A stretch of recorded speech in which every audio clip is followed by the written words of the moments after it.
So let's start with talking about the broader market, how markets may be moving today. So I will start with first looking at the futures. That's the first thing I do before market opens usually. So right now, if I look here, the futures are down today. So futures are down. The second thing I look at is VIX futures. So the volatility is up. So in my mind, when I look at it, the first thing that comes to my mind is today the market's gonna see a pullback. So usually that usually happens. So the next thing I come here is I start looking at where S&P 500 is, looking at SPY. So let's look at from two perspectives. One is if you are a day trader, right? So you want to trade SPY, what you should be looking for. Of course, you need to look into futures where they are at, and based on that, you need to make a decision whether you may see a market pullback, or you may see a run up for that day, or in coming days.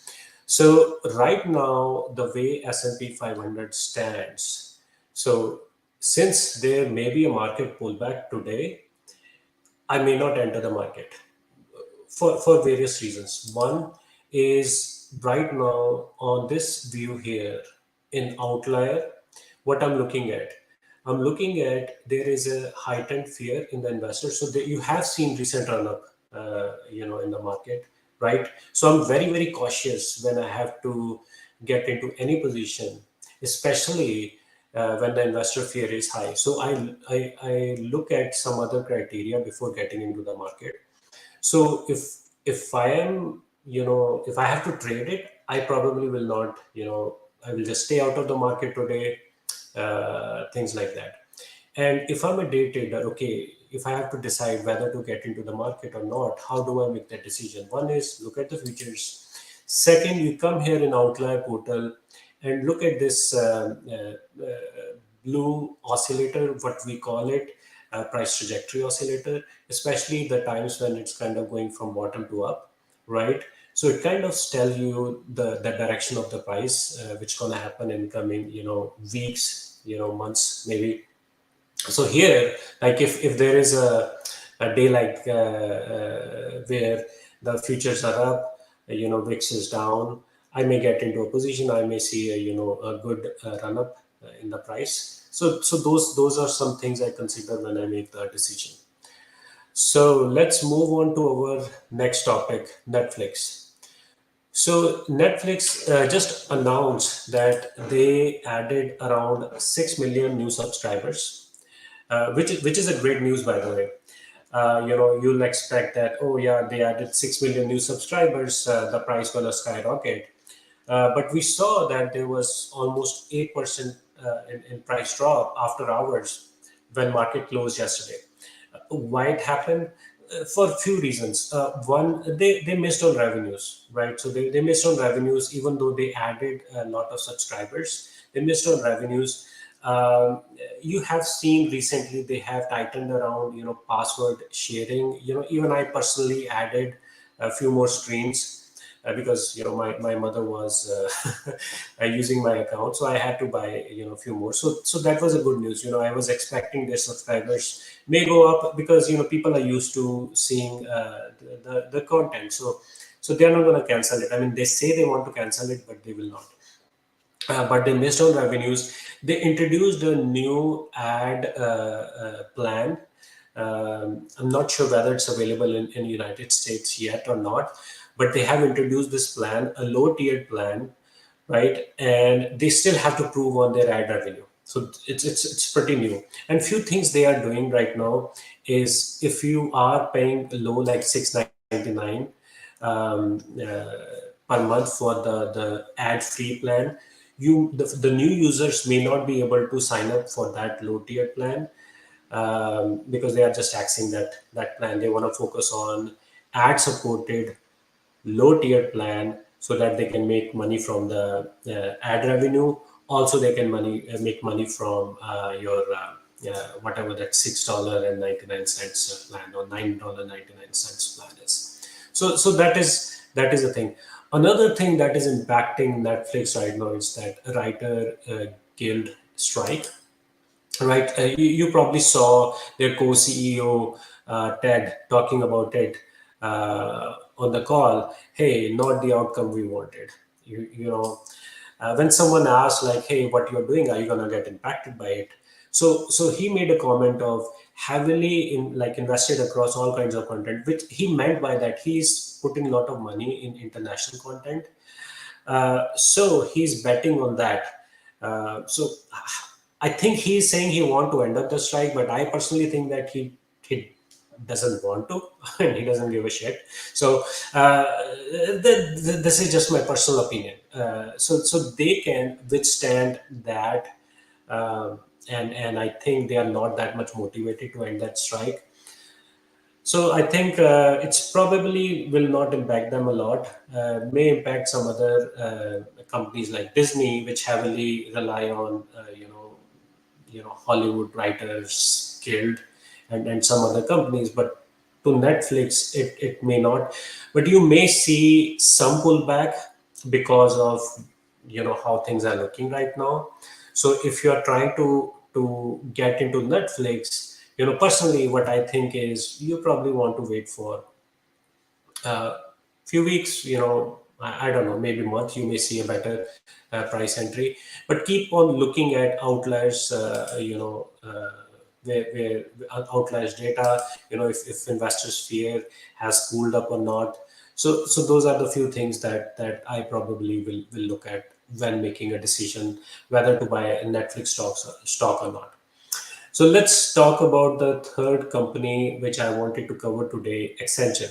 Okay, I just why I wanted to talk about Accenture. Uh, I looked at our watch list, and so we have this bull list, bear list. So the bull list is it gives you a list. I mean, it's not a ranking, but it gives you a list of companies which has very high probability of seeing a upward movement. So we show it as a buy signal, and then bear list. You see here, it has a very high probability of kind of seeing that correction. So the prices may go down.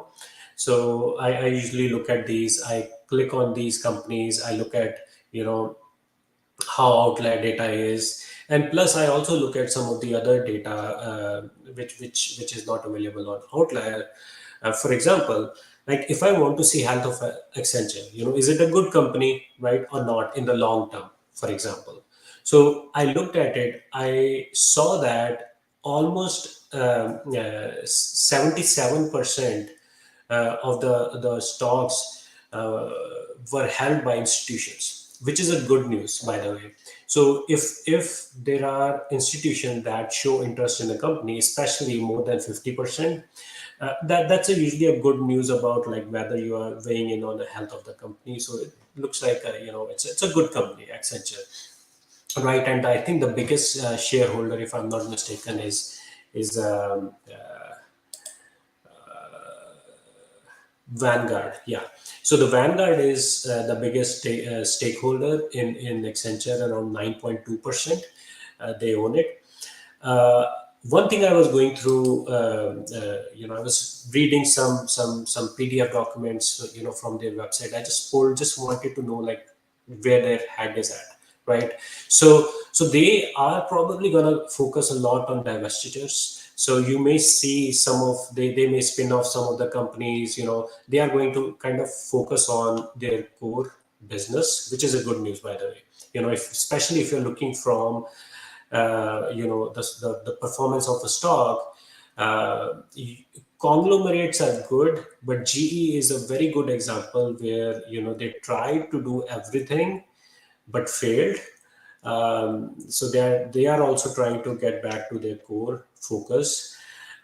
Similar thing I'm reading on Accenture as well. They are trying to reinvent themselves in next coming years, focusing on their core. They may spin off some of their non-core businesses, which is good news. So coming back to outlier data, right? So Accenture here. So the buy signal came. If I look at the price trajectory oscillator, it is kind of from bottom to up, it's kind of going up. But if the futures were up today, right, and then I would have taken this position, because when market is up, when you see a good entry point from Outlier's dashboard, I usually take that, for a small win. But today I will be cautious, just because the market in whole is not supporting this. I look at this heat map chart as well, just to gauge where the investor fear is at.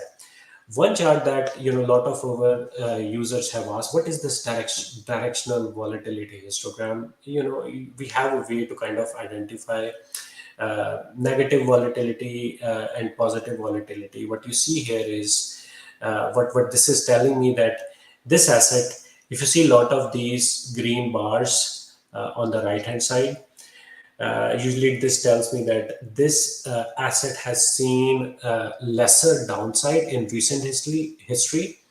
So I mean, overall, the asset is good, the company is good. I'll just probably stick with uh, recommendations from Outlier. Also, I will look at the broader market. So that's all for today. And tomorrow, next week, Chris will be running Monday and Tuesdays. I will be running Wednesdays and Thursdays, and I will see you next week. Thank you.